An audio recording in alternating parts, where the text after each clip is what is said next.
এই যে আপনারা দেখছেন দীনবন্ধু মিত্রের মূর্তি। আমরা এইমাত্র এসে পৌঁছালাম বনগাঁ থেকে। বনগাঁ থেকে 28 নাম্বার বাসে দীনবন্ধু মিত্রের বাড়িতে বললেই নিয়ে চলে আসবে। আর কেউ যদি চাকদা থেকে আসতে চাও তাহলে 28 নাম্বার বাসে করে চলে আসবে দীনবন্ধু মিত্রের এই বাড়িতে এখানে এসে দেখা পেলাম ওনার এক বংশধর। আমি পপু। দাদার নাম সোমেন কুমার মিত্র। হোমেন কুমার মিত্র। আমি হচ্ছি পপু। প্রপুত্র।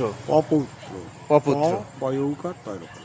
তো আপনি যদি আমাদের কিছু বলতেন এনার সম্বন্ধে তাহলে আমরা একটু সমৃদ্ধ হতাম। সোফার আই যতদূর জানেন গ্র্যান্ডফাদার আমি সেটা বলবো। বলুন শুনি।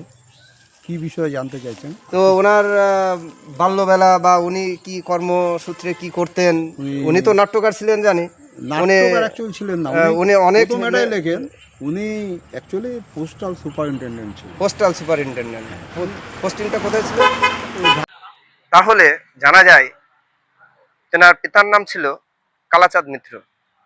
দীনবন্ধু মিত্রের প্রথমে নাম রাখেন ওনার পিতা গন্ধর্ব নারায়ণ। পরবর্তীকালে তিনি আবার নাম পরিবর্তন করে রাখেন দীনবন্ধু মিত্র।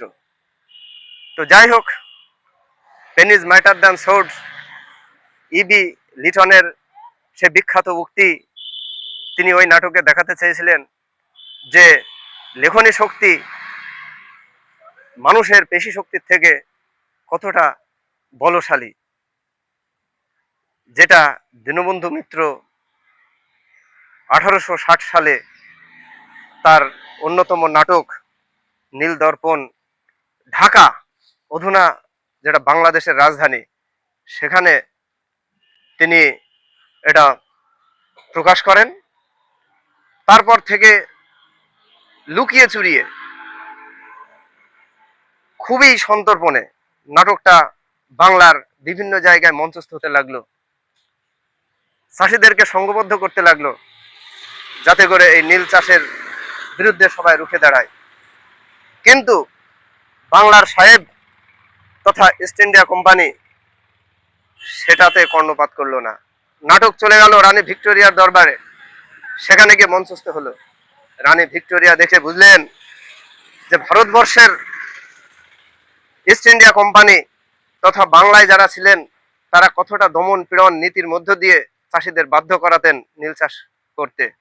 তো রানী এটা দেখে খুবই মর্মাহত হয়ে নির্দেশ দিলেন যে ভারত তথা বাংলা থেকে নীল চাষ অবিলম্বে বন্ধ করতে হবে।